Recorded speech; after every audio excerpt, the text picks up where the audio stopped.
Love the Lanes was an initiative started by Dublin City Council, and it was to open up the lanes of Temple Bar to artists. And they did a competition, I think about 5 years ago, where all artists had to submit their ideas, and I was actually picked for Crampton Court, and I designed Love Lane. And what Love Lane is, it's loads of different hearts deconstructed that I did with stencils. And then on top of that, I'm putting tiles of different quotes about love, heartbreak, lyrics, poetry, and a lot of them are very Irish. A lot of Irish wit in there as well, and a lot of really good music in there. So I went out on Twitter, Facebook, Instagram, and I asked for lots of quotes, and people came back with really good stuff, really funny stuff. I was just saying to Rob there, it's made me really fall in love with Irish people again. We're a funny bunch. I've had to cut out stencils.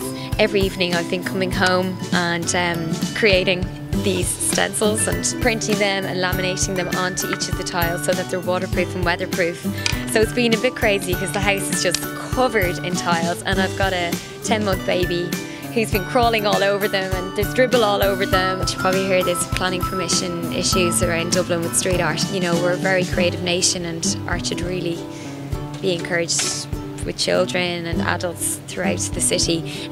Waterford's a really good example of where artists have totally taken over the city, and this city's been totally transformed, and Waterford Walls is held every year, and the difference it's made to that city is just unbelievable, and I think Dublin should really follow suit, really.